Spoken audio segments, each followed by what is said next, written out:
Hola, buenas tardes. El día de hoy mi compañera Galia Figueroa y yo, Rebeca Mendoza, hablaremos sobre la alimentación en la India.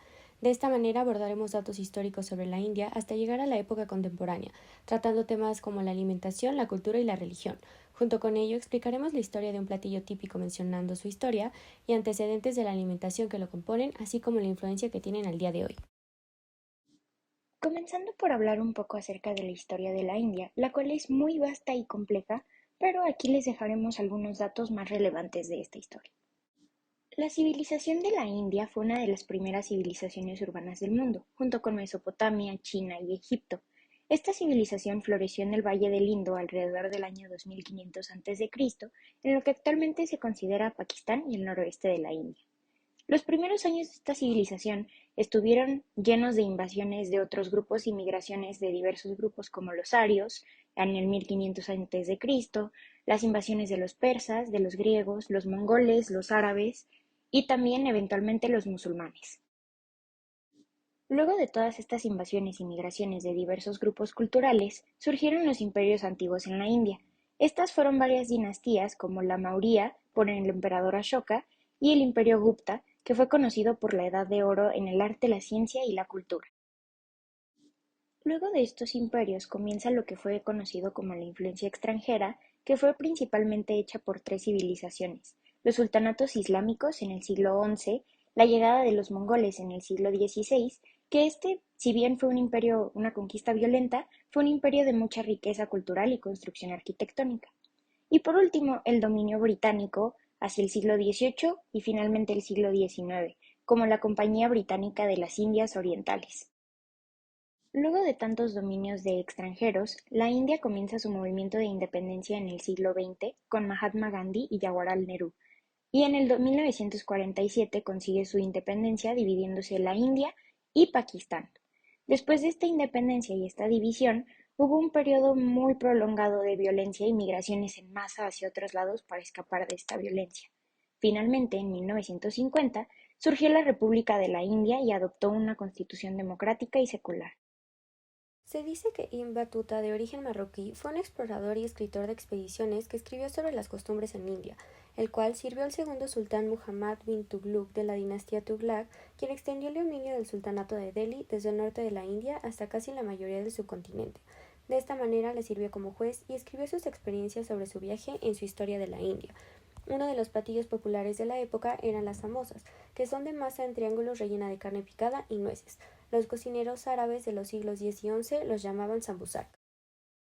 La receta actual es una especie de empanada triangular hecha de masa de harina de trigo y lleva sal, agua, harina y aceite de oliva. Para el relleno se necesitan papas, verduras sazonadas como guisantes y zanahorias, aunque se pueden llevar más. Pueden estar también llenas de carne de cordero, de ternera o de pollo. Todo se sazona junto con el jengibre, la cúrcuma, el comino, el ajo, la sal, la cebolla y la garam masala. También se le agrega curry, pimienta y ramas de cilantro. Una vez la masa cortada en triángulos y rellena, se fríen en aceite o mantequilla conocida como ghee. Y se puede acompañar con salsa chutney, que es una mezcla de vinagre, azúcar y especias. Desde la antigüedad, algunos de los alimentos originarios de la región son los cereales como el arroz, el trigo y la cebada. El mijo y el sorgo son cereales nativos de la India. Del trigo se hacía una harina llamada ata para hacer panes indios. También contaban con una amplia variedad de legumbres como los garbanzos, las lentejas, guisantes y frijoles. En cuanto a las frutas y verduras, tenían variedades de calabazas, berenjenas, melones, grosellas indias, pepinos, yaca y mango. En relación a las especias y a las hierbas, predominan el jengibre, la cúrcuma, el tamarindo, la pimienta negra, el cardamomo, semillas de sésamo, albahaca sagrada y las hojas de curry. En cuanto a otras que llegaron desde Asia Occidental y de la región mediterránea, fueron el comino, fenogreco, azafrán, cilantro, alzafétida y las semillas de mostaza. También consumían lácteos como leche y yogurt, miel y animales como carne, pescado y huevos, excepto las vacas que se consideraban sagradas. En el mundo contemporáneo, la base del alimento de la India sigue siendo el arroz, el trigo, las legumbres y los garbanzos, así como el pan. En la receta se muestran ingredientes originarios de la región, como jengibre, cúrcuma, pimienta, curry, así como el consumo de la carne, pollo, comino y cilantro de su llegada posterior a la alimentación.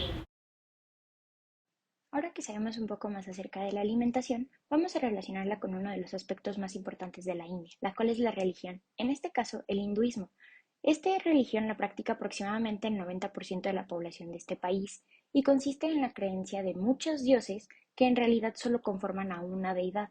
Por esto se considera una religión monoteísta. Uno de estos aspectos aunados a la religión es el vegetarianismo.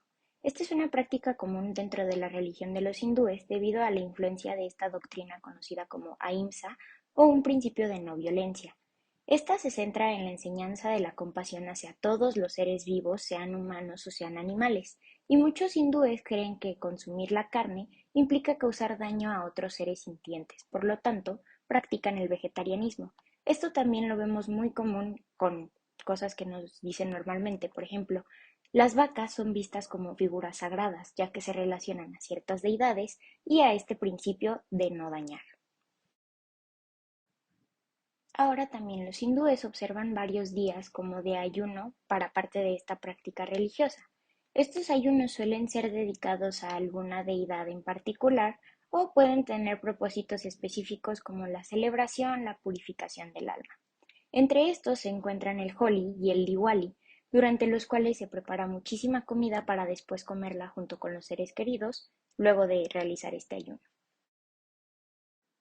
Por último, dentro de esta religión de la alimentación y el hinduismo existe el prasad. Esta es una tradición que se centra en la comida que se ofrece hacia las deidades para ser parte de un ritual y que sea bendecida. En este momento se prepara muchísima comida para después de que ésta sea adorada hacia la deidad a la que se le ofreció, sea bendecida y se comparta entre todos los devotos.